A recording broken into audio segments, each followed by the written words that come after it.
பிரியமானவர்களே, ஆண்டவர் இயேசு கிறிஸ்துவின் நாமத்தினாலே இந்த நாளின் சங்கீத தியான நேர நிகழ்ச்சிக்கு உங்களை அன்போடு கூட அழைக்கின்றேன். நம்முடைய தியானத்திற்காக இன்று நாம் தெரிந்து கொண்ட சங்கீதம் 111 அதிகாரம். இஸ்ரவேலர் சிறையிருப்பிலிருந்து திரும்பி வந்த பொழுது எஸ்ராவின் நாட்களில் பாடிய சங்கீதம் என்று இந்த சங்கீதம் கூறப்படுகின்றது. 10 வசனங்கள் உள்ள இந்த சங்கீதம் தேவனுடைய மகத்துவங்களை, அவருடைய தன்மையை, அவருடைய வல்லமையை, அவருடைய செயல்களை, கர்த்தருக்கு பயப்படுகிறதுனால் உண்டான ஆசீர்வாதங்களை அழகாக நமக்கு விளக்குகின்றது. நமது தியானத்திற்காக இந்த சங்கீதத்தை 3 பகுதிகளாக பிரிக்க விரும்புகின்றேன். முதலாவது பகுதி தேவனுடைய தன்மை, அவருடைய செயல்களுக்காக தேவனுக்கு துதி. 2வது பகுதி தேவனுடைய வார்த்தைக்காக, அவருடைய வல்லமையான கிரியைகளுக்காக அவருக்கு துதி. வசனம் 5-9 வரை. கடைசியாக தேவனுக்கு பயப்படுகிற பயமும் அதனால் உண்டாகிற ஆசீர்வாதமும். வசனம் 10. 1-4 வரை தேவனுடைய தன்மைக்காக, அவருடைய செயல்களுக்காக தேவனுக்கு துதி. 5-9 வரை தேவனுடைய வார்த்தைக்காக, அவருடைய வல்லமையான செய்கைகளுக்காக தேவனுக்கு துதி. 10வது வசனம் தேவனுக்கு பயப்படுகிற பயத்தினால் உண்டாகிற ஆசீர்வாதத்தை குறித்து சொல்லுகின்றது. பொதுவாக இந்த சங்கீதங்களை படிக்கும் பொழுது எல்லா அதிகாரத்திலும் ஒரே போல செய்திகள் சொல்லப்படுவது போல நாம் நினைக்கின்றோம். ஆனால் ஒவ்வொரு சங்கீதத்திலும் சில காரியங்களை முக்கியத்துவப்படுத்தி அழகாக சங்கீதக்காரர்கள் எழுதியிருக்கிறார்கள். இந்த சங்கீதத்திலே தேவனுடைய செய்கை, தேவனுடைய கிரியை, அவருடைய மகத்துவம் இது பிரதானமாக சொல்லப்பட்டிருக்கின்றது. 1வது வசனத்தை நான் வாசிக்க விரும்புகின்றேன். அல்லேலூயா, செம்மையானவர்களுடைய சங்கத்திலும் சபையிலும் கர்த்தரை முழு இருதயத்தோடும் துதிப்பேன். கர்த்தரின் செய்கைகள் பெரியவைகளும் அவைகளில் பிரியப்படுகிற எல்லாராலும் ஆராயப்படுகிறவைகளும் இருக்கிறது. இந்த சங்கீதம் தேவன் செய்த மகத்துவங்களை சபையிலே, பொதுவான இடத்திலே பிரகடனப்படுத்தி தேவனை துதிக்கிற ஒரு சங்கீதமாயிருக்கின்றது. அல்லேலூயா என்று தேவனுக்கு மகிமையை செலுத்தி இந்த சங்கீதம் துவங்கப்படுகிறது. சிலருக்கு இந்த அல்லேலூயா என்ற வார்த்தையை கேட்டாலே அவர்களால் ஏற்றுக்கொள்ள முடியாத ஒரு வார்த்தையாக இது இருக்கின்றது. ஆனால் தேவனுடைய வசனத்தில் எழுதப்பட்டுள்ள ஒரு வார்த்தை தான் அல்லேலூயா என்ற பதம். அது உன்னதமான தேவனுக்கு மகிமை என்ற அர்த்தத்தை உடைய ஒரு பதமாகும். ஆகவே அதை ஏதோ ஒரு கூட்டத்தார் மாத்திரம் உபயோகப்படுத்துகிற பதமாக நீங்கள் நினைக்காமல் ஆண்டவரை மனதார துதிப்பதற்கு அந்த வார்த்தையை நீங்கள் எடுத்துக்கொள்ளுங்கள். இதுவரைக்கும் இந்த வார்த்தையை சரிவர உபயோகித்திராத ஒரு நபராய் நீங்கள் இருப்பீர்கள் என்றால் இனிமேல் இந்த சங்கீதக்காரனை போல நீங்களும் கூட ஆண்டவரை அல்லேலூயா என்று சொல்லி ஆர்ப்பரித்து புகழுவதற்கு பழகுங்கள். செம்மையானவருடைய சங்கத்திலும் சபையிலும் நான் தேவனை துதிப்பேன் என்று சொல்லியிருக்கின்றார். தேவனுக்கு செலுத்தப்படுகிற துதி கனத்துக்குரிய ஒரு இடத்திலே செலுத்தப்பட வேண்டும். எல்லா இடத்திலும் போய் தேவனை துதிப்பது அவருக்கு மகிமையை கொண்டு வராது. பரிசுத்தவான்களுடைய சபையில், தேவனை நேசிக்கிறவருடைய சபையில் தேவனை துதிக்கும் பொழுது அது தேவனுக்கு மகிமை செலுத்துவதாய் இருக்கும். பரிசுத்தவான்கள் எல்லாரும் உடன் சேர்ந்து தேவனை துதிப்பதற்கு அது ஏதுவாயிருக்கும்.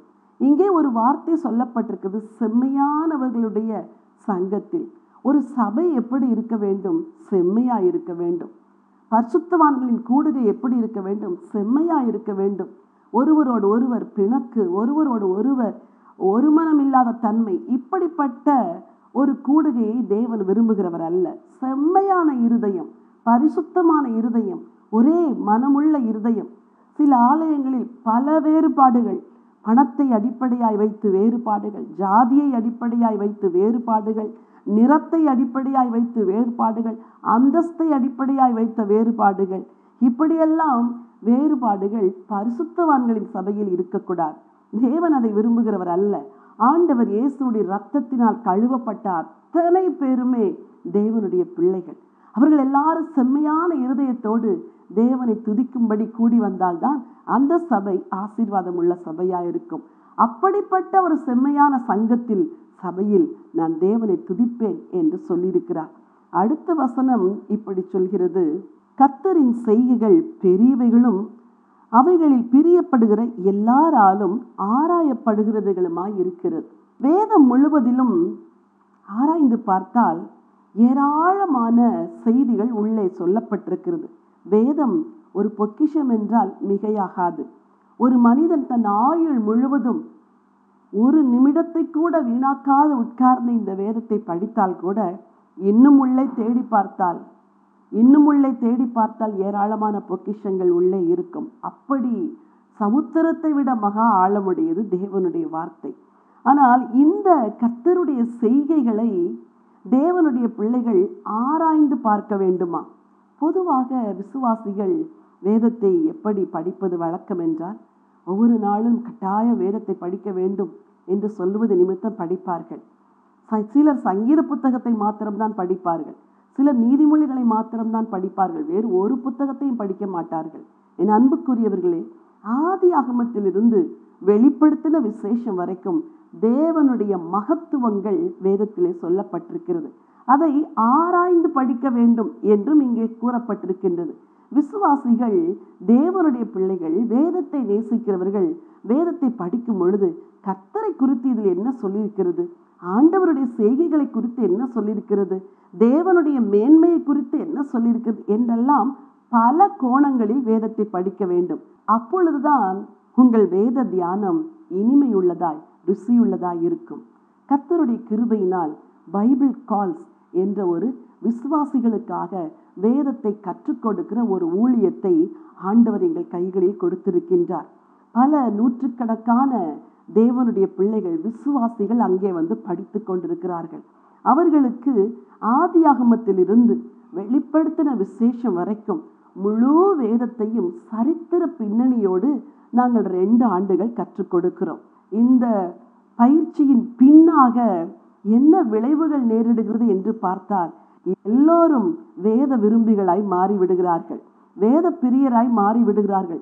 60 வயது 80 வயது முதியோர்கள் கூட இந்த கல்லூரியில் இணைந்து படிக்கின்றார்கள். 13 வயது வாலிபன் கூட படிக்கின்றார். 8 வயது குழந்தைகளுக்கும் தனியாக வேதத்தை கற்றுக் கொடுக்கிறோம். எல்லாருடைய வாழ்விலும் என்ன மாற்றங்கள் வருகிறது என்று பார்த்தால், இந்த பயிற்சிக்கு பிறகு எல்லோருமே வேதத்தை தாகத்தோடு படிக்க துவங்கி விடுகின்றார்கள். மணிக்கணக்காய் உட்கார்ந்து படிக்க துவங்கி விடுகின்றார்கள். இரவிலே வெகு நேரம் விழித்து நான் வேதத்தை வாசிக்கின்றேன், இன்பமாய் இருக்கிறது, எத்தனையோ வருடங்கள் புரியாத காரியங்கள் எல்லாம் இப்பொழுது புரிகிறது என்று சாட்சி சொல்கின்றார்கள். பிரியமானவர்களே, இந்த வேதத்தை ஆராய்ந்து பார்க்கும் பொழுதுதான் ஆண்டவருடைய செய்கைகளும் அவருடைய மகத்துவமான கிரியைகளும் இன்னது என்று நாம் அறிந்து கொள்ள முடியும். 3வது வசனத்தை நாம் வாசிக்க விரும்புகின்றேன். அவருடைய செயல் மகிமையும் மகத்துவமும் உள்ளது, அவருடைய நீதி என்றென்றைக்கும் இருக்கும். வசனம் 4, அவர் தம்முடைய அதிசயமான செய்கைகளை நினைவு கூறும்படி செய்தார், கர்த்தர் இரக்கமும் மன உருக்கமும் உள்ளவர். ஆண்டவருடைய செய்கை மகிமையும் மகத்துவமாயிருக்கும், அவர் தன்னுடைய நீதியை நினைவு கூறும்படி செய்தார் என்று கூறியிருக்கிறது. ஆண்டவருடைய செய்கையை தியானிக்கத்தான் அந்த வெளிச்சம், அந்த மகிமை ஒரு ஆத்துமாவுக்குள் பிரவேசிக்கிறது. இந்த ஆசீர்வாதத்தை கொடுப்பது வேத தியானமே அன்றி வேறு எதுவும் அல்ல. அமர்ந்திருந்து தெளிந்த மனதோடு கூட வேதத்தை தியானிக்க ஆரம்பிக்கும் பொழுது ஆண்டவருடைய மகத்துவம், மகிமை, அவருடைய செய்கை, அவருடைய நீதி இன்னதென்று நாம் விளங்கி கொள்ள முடியும். நான் கூறினேன், கர்த்தருடைய தன்மையையும் கர்த்தருடைய கிரியைகளையும் முதல் 4 வசனங்களில் படிக்கிறோம் என்று. 4வது வசனம் இப்படியாய் முடிகின்றது, அவர் தம்முடைய அதிசயமான செய்கைகளை நினைவு கூறும்படி செய்தார், கர்த்தர் இரக்கமும் உருக்கமும் உள்ளவர். ஆண்டவரை குறித்து அவருடைய செய்கைகள் எல்லாம் பார்த்த பின்பு சங்கீதக்காரன் எழுதுகின்றார், கர்த்தர் இரக்கமும் உருக்கமும் உள்ளவர். பல இடங்களில் தேவனுடைய நீதியான கிரியைகளை வேதத்தில் நாம் பார்த்தாலும் எல்லா இடங்களிலும் மனுமக்கள் மேல் அவர் இரக்கம் உள்ளவர், உருக்கம் உள்ளவர். அவர் இரக்கத்தின் உச்ச கட்டமாகத்தான் தன் சொந்த குமாரனையே இந்த பூமிக்கு பலியாய் அனுப்பி கொடுத்து மனுமக்களை ரட்சிக்கிற மீட்பின் வழியை உண்டு பண்ணினார். பிரியமானவர்களே, வேதத்தை தியானிக்கிறீர்களா? அவருடைய செய்கைகளை தியானியுங்கள், அவருடைய மகத்துவங்களை தியானியுங்கள், அவருடைய கிரியைகளை தியானியுங்கள், அவர் தன்மைகளை தியானியுங்கள். ஒவ்வொரு வசனத்தையும் கருத்தோடு நிதானமாய் மெதுவாக பரிசுத்தாவியின் துணையோடு கூட நீங்கள் வாசிக்கும் பொழுது உங்கள் வேத தியானம் இன்பமாயிருக்கும் என்பதில் எந்த சந்தேகமும் இல்லை. இரண்டாவதாக, கர்த்தருடைய வார்த்தையும் கர்த்தருடைய செய்கைகளின் மகத்துவம் என்ன என்று 5வது வசனத்திலிருந்து நான் வாசிக்க விரும்புகின்றேன்.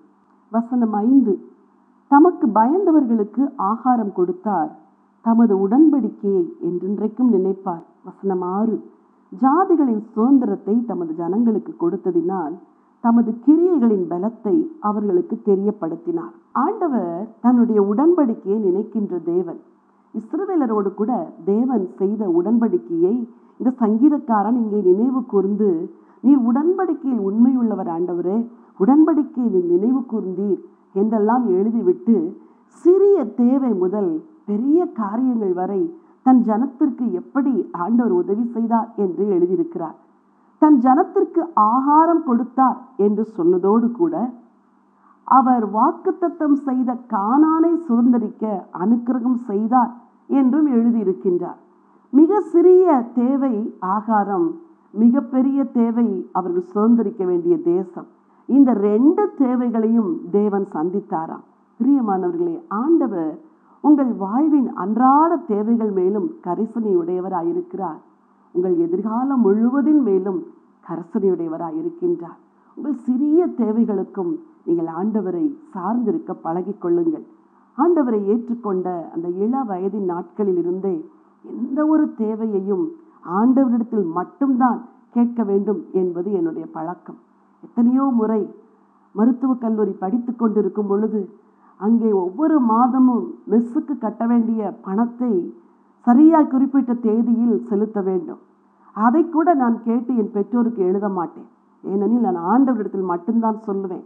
பெற்றோருக்கு எழுதுவது தவறல்ல, ஆனால் என் விசுவாசம், ஆண்டவரே நீர்தான் என் தகப்பன், இந்த தேதியில் பணம் கட்ட வேண்டும் என்று உமக்கு தெரியும், என் பெற்றோர் அனுப்பி விடும்படி நீர் அவர்கள் உள்ளத்தில் பேசும் என்று ஜெபிப்பேன்.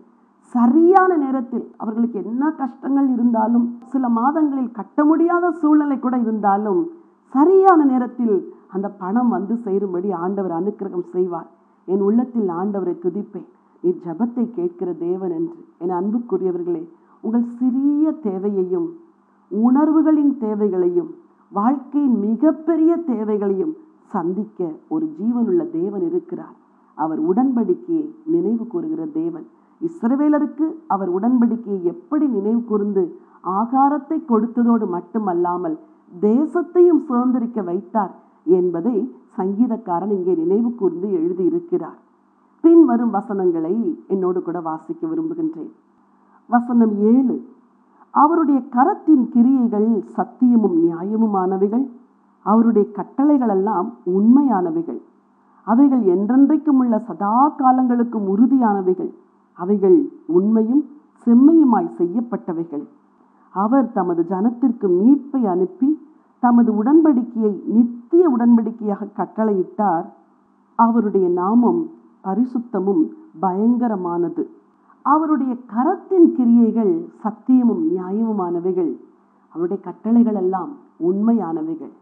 பிரியமானவர்களே, இந்த வேதத்தை நாம் ஏன் தியானிக்கிறோம்? இதை ஏன் நாம் பிரசங்கம் பண்ணுகிறோம்?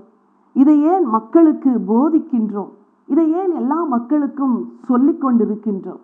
ஆண்டவருடைய கட்டளைகள் உண்மையானவைகள், அவருடைய உடன்படிக்கைகள் நியாயமானவைகள். பொய்யான ஒரு கட்டுக்கதையை நாம் ஜனங்களுக்கு பிரசங்கிக்கிறவர்கள் அல்ல. பொய்யை பிரசங்கிக்க வேண்டும் என்றால் அதற்காக ஒருவர் தன் வாழ்நாளை செலவழிப்பது விரயம். தேவனுடைய கட்டளைகள் உண்மையானவைகளாகவும் ஆண்டவருடைய வார்த்தைகள் சத்தியமானவைகளாகவும் இருக்கிறபடினால்தான் ஜனங்களுக்கு அதை எடுத்து சொல்லுகிறோம். நீ ரட்சிக்கப்பட வேண்டும் என்று ஏன் பிரசங்கம் செய்கிறோம்? ரட்சிப்பு அடையவில்லை என்றால் அந்த ஆத்துமா நரகத்திற்கு சென்றுவிடும் என்று வேதம் சொல்லுகிறது. ஆகவே ரட்சிப்படைய வேண்டும் என்று பிரசங்கம் செய்கிறோம். அந்த வார்த்தைகள் உண்மையானவைகள். நீங்கள் பாவத்தை விட்டு மனம் திரும்ப வேண்டும், குடும்பத்திலே ஐக்கியமாய் இருக்க வேண்டும் என்று ஏன் பிரசங்கம் செய்கிறோம்? அது தேவனுடைய சித்தம். பாவத்தை விட்டு மனம் திரும்பாத ஒரு ஆத்மா இருதயத்தில் கடினப்பட்டு கடைசியில் நரகத்துக்கு பாத்திரராய் மாறிவிடுவார்கள். ஆகவேதான் விசுவாசிகளை பார்த்து நீங்கள் மனம் திரும்பி கர்த்தரை உண்மையாய் சேவியுங்கள் என்று உண்மையுள்ள அந்த வார்த்தைகளை எடுத்து பிரசங்கம் பண்ணுகிறோம். ஆண்டவருடைய வார்த்தைகள் உண்மையானவைகள். நீங்கள் இந்த வசனத்தை ஏன் தினமும் வாசிக்க வேண்டும்? ஒரு பெரிய தேவன் எழுதி வைத்த உண்மையான கட்டளைகள். அவர் என்ன சொன்னாரோ அது உங்கள் வாழ்வில் நடக்கும். அவர் என்ன சொன்னாரோ அது பூமியில் நடந்து கொண்டிருக்கிறது. அவர் என்ன சொல்லியிருக்கிறாரோ அது இனிமேல் நடக்கப் போகின்றது. இந்த வானமும் பூமியும் ஒரு நாள் வெந்து அழியும் என்று வேதம் சொல்லுகிறது. நடக்குமா? நிச்சயம் நடக்கும். வானங்கள் சுருட்டப்பட்ட புத்தகம் போல விலகி போகும் என்று வேதம் சொல்லுகிறது. நடக்குமா? நிச்சயமாய் நடக்கும். ஒரு புதிய வானமும் புதிய பூமியும் உண்டாக்குவேன் என்று ஆண்டவர் வாக்கு செய்திருக்கிறார். நடக்குமா? நிச்சயம் நடக்கும். இந்த பூமியில் மரித்த அத்தனை பேரும் ஒரு நாள் வெள்ளை சிங்காசனத்திற்கு முன்பதாக நிற்க வேண்டும் என்று வேதம் சொல்லுகிறது. தேவனுடைய ஒரே பேரான குமாரனாகிய கிறிஸ்து எல்லாரையும் நியாயம் தீர்ப்பார் என்று வேதம் சொல்லுகிறது. நடக்குமா? நிச்சயம் நடக்கும். ஏன் தெரியுமா? இந்த வசனங்கள் உண்மையுள்ளவைகள். தேவனுடைய செய்கைகள் உண்மையுள்ளவைகள் மட்டுமல்ல, அவைகள் சத்தியமும் நியாயமுமானவைகள், அவைகள் செம்மையானவைகள் என்றெல்லாம் சங்கீதக்காரன் இங்கே எழுதியிருக்கிறார். அத்தோடு கூட தமது ஜனத்திற்கு அவர் மீட்பை அனுப்பி தன்னுடைய உடன்படிக்கையை நித்திய உடன்படிக்கையாய் ஸ்தாபிக்கிறாராம். ஆண்டவர் எப்படி மீட்பை அனுப்பினார்? எகிப்திலிருந்து விடுதலை செய்தார். எப்படி உடன்படிக்கை செய்தார்? சீனாய் மலையிலே உடன்படிக்கை செய்தார். அந்த உடன்படிக்கை நித்திய உடன்படிக்கையா. ஆபிரகாமோடு கூட செய்த உடன்படிக்கை நித்திய உடன்படிக்கை. புதிய ஏற்பாட்டு விசுவாசிகளோடு செய்த உடன்படிக்கை நித்திய உடன்படிக்கை.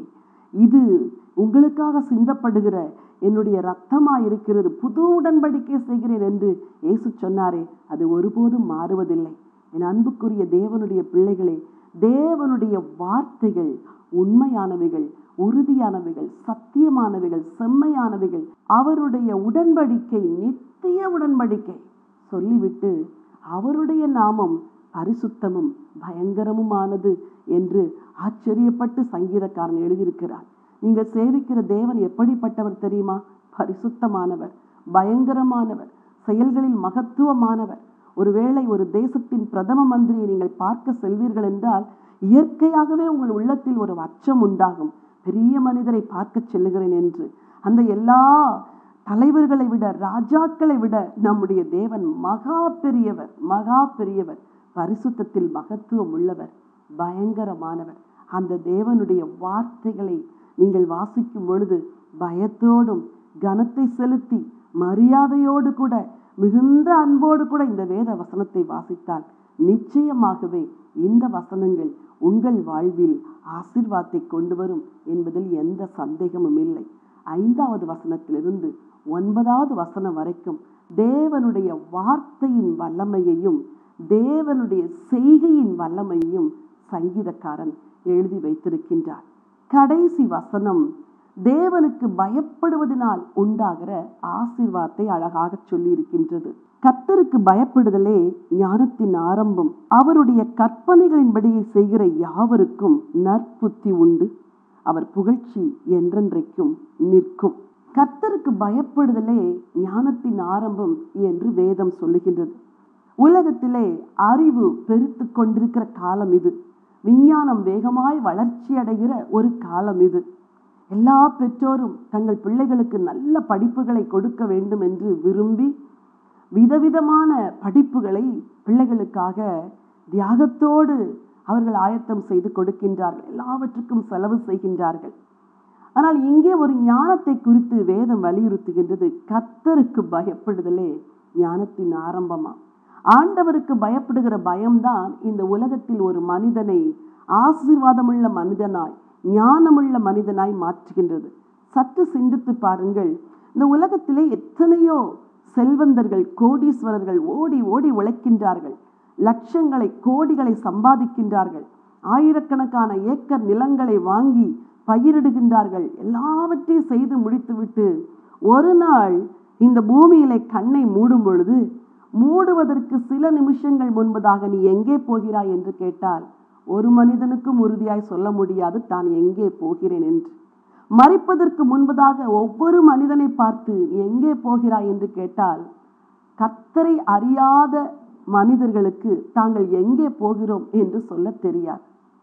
ஆனால் வேதம் சொல்லுகிறது, ஒரு மனிதன் கர்த்தருக்கு பயந்து ஆண்டவர் இயேசுவை இரட்சகராய் ஏற்றுக்கொண்டு, இயேசுவை தன் மீட்பராய் ஏற்றுக்கொண்டு இந்த பூமியில் வாழ்ந்து மரிக்கும் பொழுது நீ எங்கே செல்லுகிறாய் என்று கேட்டால் நிச்சயமாய் சொல்லுவார்கள், நான் ஒரு பரலோக நாட்டிற்கு செல்லுகின்றேன், நான் ஆண்டவரை காண்கின்றேன் என்று சொல்லுவார்கள். எத்தனையோ பரிசுத்தவான்களுடைய மரண நேரத்தில் அவர்கள் சொன்ன வாக்கு மூலங்கள் எல்லாம் ஒரே போல் இருப்பதை நாம் கண்டிருக்கிறோம். ஒரு வெளிச்சத்தை நான் காண்கின்றேன், தேவ தூதர்களை காண்கின்றேன், தூதர்கள் பாடுகிற பாடல்களை நான் கேட்கின்றேன், பிரகாசமும் வெளிச்சமும் உள்ள ஒரு தேசத்தை நான் பார்க்கின்றேன் என்று பரிசுத்தவான்களில் பலரும் சாட்சி சொல்வதை நாம் கேள்விப்பட்டிருக்கிறோம். என்னுடைய சொந்த தகப்பன் மரிக்கும் பொழுது சொன்னார், மிகப்பெரிய ஒரு தேசம் வானத்திலே தெரிகின்றது, அங்கே இயேசு வாசலண்டை நிற்கிறார், என்னை வரவேற்க, என்னை விட்டுவிடுங்கள், நான் கடந்து செல்லுகிறேன் என்று சொன்னார். என் தாய் மரிப்பதற்கு சில காலங்களுக்கு முன்பதாக, சில நாட்களுக்கு முன்பாக சொன்னார்கள், பிரகாசமுள்ள மிகப்பெரிய வீடு ஒன்று தெரிகின்றது, நான் அங்கே செல்ல வேண்டும், ஆண்டவர் என்னை அழைக்கிறார் என்று சொன்னார்கள். பரிசுத்தவான்கள் நம்பிக்கையோடு பூமியிலே மரிக்கிறார்கள். ஆகவே அவர்களுக்கு நித்திய வாழ்வை தேவன் பரிசளிக்கிறார். அந்த நித்திய ஜீவன், பரலோக வாழ்வு என்ற ஒன்று இல்லாதிருந்தால் இந்த பூமியில எல்லாரும் மனம் போல வாழலாம். ஆனால் பரலோக வாழ்வை பரிசளிக்கிற ஆண்டவர் இப்படித்தான் வாழ வேண்டும் என்று எல்லைகளை வகுத்திருக்கின்றார். நீ இப்படித்தான் வாழ வேண்டும் என்று சத்திய வேதத்தை கையில் கொடுத்து இதன்படி நீ நடக்கும் பொழுது பரலோகம் வருவாய் என்று வாக்களித்திருக்கிறார். ஆகவேதான் பூமியிலே கர்த்தருக்கு பயந்து வாழுகிறோம். கர்த்தருக்கு பயப்படுதல் தான் ஞானத்தின் ஆரம்பம். என் அன்பு வாலிப பிள்ளைகளே, இந்த உலகத்தின் ஆசா பாசங்கள் உங்களுக்கு மிகுந்த மகிழ்ச்சியை கொடுக்கலாம். இந்த உலகத்தில் உனக்கு நீ சாதிக்க வேண்டிய பல காரியங்களை முன்னிறுத்தி உன் இளமை நாட்களை அதற்காக நீ செலவழித்துக் கொண்டிருக்கலாம். ஆனால் ஒன்றை உனக்கு இன்று நான் சொல்ல விரும்புகிறேன், நீ எத்தனை காரியங்களை இந்த உலகத்தில் சாதித்தாலும் உனக்கு நித்திய வாழ்வு உண்டா என்ற கேள்வியை கேட்டால் ஆம் என்ற பதிலை உன்னால் சொல்ல முடியவில்லை என்றால் உன் சாதனைகள் எல்லாம் விருதாவாய் போய்விடும், வீணாக போய்விடும். வாழுகிற ஒரே ஒரு வாழ்க்கை நீ ஆண்டவருக்காய் வாழ வேண்டும். இள வயதில் இயேசுவை சொந்த இரட்சகராய் ஏற்றுக்கொண்ட நாட்களில் ஒரே ஒரு தரிசனத்தை ஆண்டவர் கொடுத்தார். அது என்ன தெரியுமா? ஒரே ஒரு வாழ்வு, அதுவும் சீக்கிரமாய் கடந்து போய்விடும். கிறிஸ்துவுக்காக நாம் எதை செய்கிறோமோ அது மாத்திரமே கடைசி வரைக்கும் நிலைத்திருக்கும் என்ற ஒரு தரிசனம் என் இருதயத்திலும் என் இரத்தத்திலும் எழுதப்பட்டது. அந்த ஒரு தரிசனத்தை முன்வைத்துதான் இன்று வரைக்கு ஆண்டவருக்காய் நான் ஓடிக்கொண்டிருக்கிறேன். உனக்கும் நான் சொல்லுகிறேன், உன் இள வயதின் நாட்கள் கர்த்தருக்கு பயப்படுகிற நாட்களாய் இருக்கும் என்றால் உன் அந்திய நாட்கள் வரை ஆண்டவர் நடத்துவார், உன் மரணம் வரையும் நடத்துவார், மரணத்திற்கு பின்பு வரையும் நடத்துவார். இந்த கடைசி வசனத்தின் பின்பகுதி இவ்வாறாக சொல்லுகிறது, அவருடைய கற்பனைகளின்படி செய்கிற யாவருக்கும் நற்புத்தி உண்டு, அவர் புகழ்ச்சி என்றென்றைக்கும் நிற்கும்.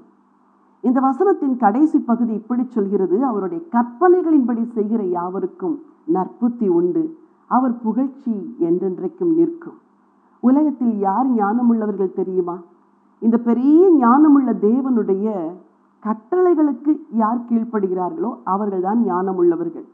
உலகத்தில் ஒருவர் மிக சிறந்த ஒரு வேலையை தெரிந்து கொள்வார் என்றால் எல்லாரும் சொல்லுவார்கள், ஓ ஞானமுள்ளவர்கள் இவ்வளோ நல்ல வருமானம் வருகிற வேலை அல்லது தொழிலை தெரிந்து கொண்டார்கள் என்று. ஆனால் இங்கே அவருடைய கற்பனைகளின்படி செய்கிறவர்கள் தான் ஞானம் உள்ளவர்களாம், அவர்களுக்குத்தான் நற்புத்தி உண்டு என்று சொல்லியிருக்கிறது. இன்றைக்கு ஒரு தீர்மானம் எடுங்கள், உலகத்தின் மேன்மை எல்லாம் ஒன்றுமில்லை, என் தேவன் எனக்கு கற்றுக் கொடுத்த இந்த வேதம் காட்டும் வழிதான் மேன்மையான வழி என்று தீர்மானம் கொண்டு இந்த வேதத்தை பின்பற்றுங்கள். அவர் புகழ்ச்சி என்றென்றைக்கும் நிற்கும் என்று சொல்லியிருக்கிறது போல உங்கள் புகழ்ச்சி, அவருடைய பிள்ளை என்ற ஸ்தானத்தில் நீங்கள் வாழுகிற வாழ்க்கையினால் உண்டாகிற புகழ்ச்சி என்றென்றைக்கும் நிற்கும். கர்த்தருடைய செய்கைகளையும் கர்த்தருடைய தன்மைகளையும் தியானித்தோம், கர்த்தருடைய வார்த்தையையும் கர்த்தருடைய கிரியைகளையும் தியானித்தோம், கர்த்தருக்கு பயப்படுகிறதுனால் உண்டாகிற ஆசீர்வாதத்தை தியானித்தோம். இந்த வசனங்கள் உங்கள் வாழ்க்கையை ஆசீர்வதிக்கட்டும். உங்களுக்காக ஜெபிக்கட்டுமா? அன்பின் பரலோக பிதாவே, உம்முடைய வார்த்தைகள் எவ்வளவு இன்பமானவைகள் அப்பா. அவைகளை தியானிக்க தியானிக்க எங்கள் ஆத்துமாவிலே களிகூறுதலையும் செழிப்பையும் கொடுக்கிறதற்காக உமக்கு நன்றி செலுத்துகிறோம் ஆண்டவரே. அப்பா, உம்முடைய செய்கைகள் அவைகளில் பிரியப்படுகிற எல்லாராலும் ஆராயப்படுகிறவைகள் என்று நாங்கள் வாசித்தோமே. உம்முடைய வசனத்தை ஆராய்ந்து பார்க்க இப்படி ஒரு பாக்கியத்தை கொடுத்ததற்காய் ஸ்தோத்திரம். நீர் வழி வழியாய் வம்ச வம்சமாய் செய்த எல்லா கிரியைகளுக்காய் உமக்கு நன்றி செலுத்துகிறோம். ஆதியிலே வானத்தையும் பூமியை படைத்தீர். அந்த கிரியைகளுக்காய் உமக்கு நன்றி செலுத்துகிறோம். உம்மை நேசித்த எங்கள் முற்பிதாக்கள் ஆபிரகாம், ஈசாக்கு, யாக்கோபு என்பவர்களை நடத்தினீர். இந்த கிரியைகளுக்காய் உமக்கு நன்றி. இஸ்ரவேலரை பெருக பண்ணி ஒரு தேசத்தை சுதந்தரிக்கும் வரை அழைத்து சென்ற உம்முடைய அன்பின் கிரியைகளுக்காய் உம்மை நாங்கள் நன்றியோடு ஸ்தோத்திரிக்கிறோம் ஐயா. பரிசுத்தவான்களாய் உம்மை நேசித்த ராஜாக்களின் வாழ்க்கையில் நீர் செய்த கிரியைகளுக்காய் உமக்கு ஸ்தோத்திரம். ஆதி அப்போஸ்தலர் நாட்களில் நீர் செய்த கிரியைகளுக்காய் உமக்கு நன்றி. இன்று எங்கள் வாழ்விலும் நீர் கிரியை செய்கிறீர். அதற்காக உமக்கு கோடான கோடி ஸ்தோத்திரம். விசேஷமாய் இன்றைக்கு இந்த வசனத்தை கேட்டுக்கொண்டிருக்கிற குடும்பத்தாருடைய வாழ்க்கையிலே நீர் கிரியை செய்ய வேண்டும் என்று உம்மை வருந்தி அழைக்கிறேன் அப்பா.